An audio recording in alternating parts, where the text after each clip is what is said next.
शीटची requirement होती, पण ते सारखं सारखं मागण्यातच खूप जास्त वेळ गेला होता. 3 तासाचा टायमर लावा आणि मग पेपर द्या. आमच्या वेळेस 4 अटेम्प्ट होते. आमची कोविड बॅच होती. नमस्कार विद्यार्थी मित्रांनो, मी विक्रम गावडे स्वागत करतो तुमचं युनियन एज्युकेशन या युट्यूब चॅनलमध्ये. गेल्या काही दिवसापासून आपण इंटरव्ह्यू सिरीज लॉन्च केली होती. येणाऱ्या दिवसामध्ये सीईटीचा अभ्यास कसा करावा आणि बेस्ट टू बेस्ट पर्सेंटाईल कशा अचीव्ह करावे, तर त्याच्याच रिगार्डिंग आज आपण देवयानीचा इंटरव्ह्यू शेड्यूल केलेला आहे. देवयानी सुद्धा सीईटीची एक्झाम ही अत्यंत कमी दिवसामध्येच क्रॅक केली होती. तर ती कशी केली होती, काय केली होती, ते आपण तिच्याकडूनच जाणून घेऊयात. सर्वात आधी देवयानी, तुझं इंट्रोडक्शन दे. नमस्कार मित्रांनो, माझं नाव देवयानी मानमोडे. मी विश्वकर्मा इन्स्टिट्यूट ऑफ टेक्नॉलॉजी पुणेमध्ये बीटेक कम्प्युटर इंजिनिअरिंगची स्टुडंट आहे आणि मला MHT CET मध्ये 98.74 पर्सेंटाईल होते. आता जसं देवयानीने तिचं इंट्रोडक्शन दिलेलं आहे, तिला नक्कीच खूप चांगले पर्सेंटाईल होते. तर ते पर्सेंटाईल कसे अचीव्ह केले, तर त्याच्या रिगार्डिंग आपण तिला आता क्वेश्चन आन्सरच्या पार्टमध्ये जाणार आहोत. देवयानी, जेव्हा तू सीईटीच्या फेजमध्ये होतीस, तर तुझे एकंदरीत स्ट्रॅटर्जीज काय होत्या, किंवा तू कसं सीईटीच्या एक्झामसाठी टॅकल केलं होतंस? ॲक्च्युली मी JEE साठी पण प्रिपेअर करत होती. सो कॉन्सेप्ट वाईज तर माझं क्लिअरच होतं. मला पहिल्या दोन ॲक्च्युली आमच्या वेळेस 4 अटेम्प्ट होते. आमची कोविड बॅच होती. सो पहिल्या 2 अटेम्प्टमध्ये मला इतके काही चांगले पर्सेंटाईल नव्हते. सो मी विचार केला CETवर शिफ्ट करायचं आणि जास्त काही दिवस उरले नव्हते. 15-20 दिवसच होते. सो माझं भर याच्यावरच होतं की PYQ सॉल्व करावं आणि जितके जास्त क्वेश्चन पेपर सॉल्व करता येईल तितके करायचे. कारण पॅटर्न क्वेश्चनचा सेमच असतो. थोडंफार नंबर इकडे तिकडे व्हॅल्यू चेंज करून येतात. आता जसं त्यांनी सांगितलं का टेस्ट सिरीज PYQs हे खूप इम्पॉर्टंट आहेत, की लास्टच्या दिवसामध्ये आपण जेव्हा टेस्ट सिरीज असेल किंवा PYQs रेफर करतो, तेव्हा आपल्याला नक्कीच स्कोर बूस्ट होण्यासाठी मदत होते.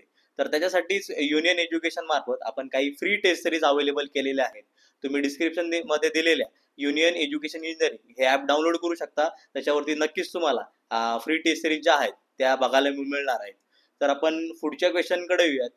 तर देवयानी, जसं तू सांगितलंस की टेस्ट सिरीज PYQs देणं तर गरजेचंच आहे, पण ह्याच्या व्यतिरिक्त काय काय स्ट्रॅटर्जी स्टुडंटनी फॉलो करणं खूप गरजेचं आहे, की जेणेकरून त्यांना लास्टच्या 10 दिवसामध्ये best to best score achieve करण्यासाठी मदत होऊ शकते? पहिली गोष्ट तर मी सांगेल की कन्सिस्टंट राहा. तुमच्या कॅपॅसिटीच्या हिशोबाने की 1 पेपर 2 पेपर जितके तुम्हाला सॉल्व करता येईल. की मी डिसाईड केलेलं की 2 पेपर, तर रोज मी 2 पेपर घेऊन बसायचीच आणि नुसतं असं सॉल्व करायला घेऊ नका. टायमर लावा 3 तासाचा, कारण पेपरचा पॅटर्नच तसा राईट की 3 तासाचा पेपर असतो. सो 3 तासाचा टायमर लावा आणि मग पेपर द्या. कारण एक्झाम हॉलमध्ये तुम्ही पॅनिक होऊन जाल, कारण तिथे टाइम कन्स्ट्रेंट असतं. आपल्याला कळत नाही की कुठला प्रश्न सॉल्व करू कुठला नाही. तर आय विल से की टायमर लावा आणि मग पेपर द्या. आणि जे काही होतं चुकतं पेपरमध्ये, त्याच दिवशी ते परत बघा की कुठे चुकलं, कसं सॉल्व करायचं. कारण ते नंतरवर ढकललं तर ते काही नंतर होत नाही. नक्कीच. आता जसं देवयानीने काही खूप महत्वपूर्ण इन्साइट दिलेला आहे, तर ह्या सगळ्या इन्साइट तुम्ही नक्कीच फॉलो करणं गरजेचं आहे. कारण की त्या जेव्हा तुम्ही फॉलो करणार आहे, तेव्हा तुम्हाला नक्कीच जो स्कोर आहे तो बूस्ट होण्यासाठी मदत होणार आहे. आता आपण पुढच्या प्रश्नाकडे येऊयात. की जसं आता तू सांगितलंस की लास्टच्या डेजमध्ये PYQs असेल, टेस्ट सिरीज असतील, हे तर रेफर करायचंच आहे. बट ह्याच्या व्यतिरिक्त आपण स्पेसिफिकली बघायचं झालं तर फिजिक्स असेल, केमिस्ट्री असेल, मॅथमॅटिक्स असेल, तर ह्या 3 सब्जेक्टकडं आपण कसं फोकस करणं गरजेचं आहे, किंवा ह्या सब्जेक्ट प्रिपेअर करायला काय काय स्ट्रॅटर्जीज आपण यूज करायला हवे? ॲक्च्युली माझं जरा फिजिक्स वीकच होतं. सो मी फॉर्म्युलाज आठवण ठेवले होते की युजली CETमध्ये जास्त कॉन्सेप्ट बेस्ड नसतं, फॉर्म्युला बेस्डच असतं. सो इट्स जस्ट की तुम्ही व्हॅल्यूज टाका आणि आन्सर येतं.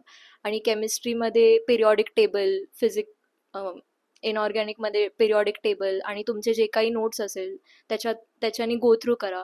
आणि मॅथ्स तर काय, जितकं तुम्ही पेपर सॉल्व कराल तितकं चांगलं आहे, कारण आता तर तुम्ही कॉन्सेप्ट घेऊन बसू नाही शकत. सो तर आता तिने जसं सांगितलंय की फिजिक्स, केमिस्ट्री, मॅथ्स या सब्जेक्टकडे कसं टॅकल करणं गरजेचं आहे. बट देवयानी, जेव्हा आपण हे सब्जेक्ट फोकस करतो किंवा या सब्जेक्टचा आपण जेव्हा अभ्यास करतो, तर तेव्हा काय काय स्टडी मटेरियल यूज करणं गरजेचं आहे, किंवा तू काय काय स्टडी मटेरियल यूज केलं होतंस? मी माझ्या ट्युशनचे हँड रिटन नोट्सच रेफर केले होते. ॲज सच काही कुठलं एक्सटर्नल रिसोर्सेसचं काही वाचलं नव्हतं. आणि बाकी मग आपले स्कूलचेच जे असतात NCERTचे पुस्तकं ते पण रेफर केलं होतं. देवयानी, आता जसं तू म्हटलीस की तुमच्या ट्युशनचे जे पण नोट्स होते, तर ते आपल्याला जर तू फॉरवर्ड केलेस तर आपण नक्कीच आपल्या टेलिग्राम ग्रुपवरती ते सेंड करू शकतो, जेणेकरून जे पण आपले नवीन येणारे स्टुडंट्स आहेत की त्यांना त्याचा नक्कीच फायदा होईल. ओके, तर विद्यार्थी मित्रांनो, तिच्या ज्या पण नोट्स असतील त्या आपण आपल्या टेलिग्राम ग्रुपवरती नक्कीच शेअर करूयात. डिस्क्रिप्शनमध्ये दिलेल्या टेलिग्रामच्या लिंकवरती तुम्ही जाऊ शकता आणि त्या नोट्स तुम्ही यूज करू शकता. तर आपण नेक्स्ट क्वेश्चनकडे येऊयात. आता जसं तू सांगितलंस की स्टडी कसा करावा किंवा कसं सब्जेक्टला टॅकल करावं, बट एक्झाम डेच्या आधी आपल्याला काय काय गोष्टी करायला पाहिजेत किंवा करायला नाही पाहिजेत, तर ह्याच्या रिगार्डिंग तुझे काय सजेशन असतील? मी तर म्हणेल की एक्झामच्या एक दिवस आधी काहीच करू नका. जास्त काही विचार पण करू नका. कारण एनिवेज तुम्ही इतके दिवस एफर्ट्स घेतले तर एक दिवसाने कायच होणार आहे. डोकं जितकं शांत ठेवता येईल तितकं ठेवा. आणि जितके पण तुम्हाला डॉक्युमेंट्स लागणार आहे नेक्स्ट दिवससाठी ते सगळं आधीच रेडी ठेवा. म्हणजे एक्झामच्या दिवशी पॅनिक मोडमध्ये असतो आपण, तर ते चुकून विसरायला नको. तर देवयानी, आता जे पण सीईटीच्या एक्झामसाठी एक 10 ते 15 दिवस बाकी आहेत, तर ह्या पिरियडमध्ये स्टुडंटनी काय काय स्ट्रॅटर्जीज यूज करणं गरजेचं आहे, जेणेकरून student best to best percentile achieve करू शकतात? मी असं म्हणेल की क्वेश्चन पेपर जे प्रिव्हियस क्वेश्चन पेपर होते ते सॉल्व करण्यावर भर द्या. आणि नुसतं असंच पेपर घेऊन बसू नका. आय विल से की टायमर लावून जितकं पण तुमचं जे काही पॅटर्न आहे की 3 तासाचा असतो I guess paper, right? So 3 तासाचा टायमर लावायचा आणि मग पेपर द्यायचा. कारण जसंच टाइम कन्स्ट्रेंट येतो तर पॅनिक होतं. तर मग त्याला कसं अवॉइड करावं हे याच्यावर आय गेस भर द्यायला पाहिजे. ओके, तर आपण आपल्या नेक्स्ट क्वेश्चन कडे येऊयात. तर देवयानी, तू आता सगळ्या सीईटी ॲस्पिरंट्सला काय गोल्डन टिप्स देशील की जेणेकरून ते त्यांचा स्कोर बूस्ट करू शकतात? मी असं म्हणेल की जितकं डोकं शांत ठेवता येईल तितकं ठेवा. आणि नेक्स्ट थिंग, जर पॉसिबल असेल तर जे रफ शीट्स असतात जितकं तुम्हाला लागणार आहे ते आधीच घ्या. कारण माझ्या एक्झामच्या वेळेस असं झालं होतं की ॲक्च्युली माझी हँडरायटिंग मोठी आहे. तर मग मला शीट्सची रिक्वायरमेंट होती, पण ते सारखं सारखं मागण्यातच खूप जास्त वेळ गेला होता. आणि नेक्स्ट थिंग मी असं म्हणेल की कुठल्याही क्वेश्चनवर जास्त वेळ स्टक नका राहू. तिथे मार्क फॉर रिव्ह्यूचा ऑप्शन असतो, तो तो क्लिक करा आणि नेक्स्ट क्वेश्चनवर वळा. त्याच्यानंतर एंडला तुम्ही त्याच्यावर येऊ शकता. आणि नेक्स्ट थिंग, सीईटीमध्ये नेगेटिव्ह मार्किंग नसते, राईट? तर मग लास्टचे 5 मिनिट्स दोन्ही सेक्शनसाठी तुम्ही वेळ ठेवा की जे उरलेले क्वेश्चन्स आहे मग ते लास्ट 5 मिनिट्समध्ये अटेम्प्ट करायचे. नक्कीच, आता त्यांनी ज्या काही टिप्स दिल्या त्या सगळ्या स्टुडंटसाठी खूप उपयुक्त असणार आहे. तुम्ही त्या नक्कीच फॉलो करणं गरजेचं आहे. तर आपण आपल्या लास्ट क्वेश्चनकडे येऊयात. तर देवयानी, तुला काय वाटतं की पूर्ण सीईटीच्या प्रिपरेशन ड्युरेशनमध्ये तुझा कुठली गोष्ट ही लाईफ टाईम मेमरी राहणार आहे तुझी? मी असं म्हणेल की कन्सिस्टंट राहणं is something very memorable for me.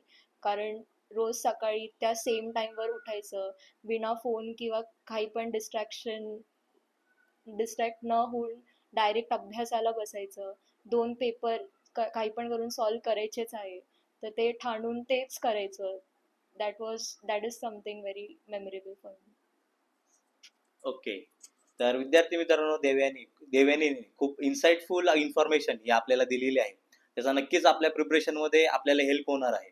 तर अशाच प्रकारचे नवनवीन व्हिडिओ आपण आपल्या यूट्यूब चॅनलवरती नक्कीच आणणार आहोत. त्याच्यासाठी तुम्ही आपल्या यूट्यूब चॅनलला सबस्क्राईब करू शकता. हा व्हिडिओ आवडला असेल तर लाईक करू शकता. आणि तुमचे काही डाऊट असतील तर तुम्ही कमेंट बॉक्समध्ये कमेंटही करू शकता.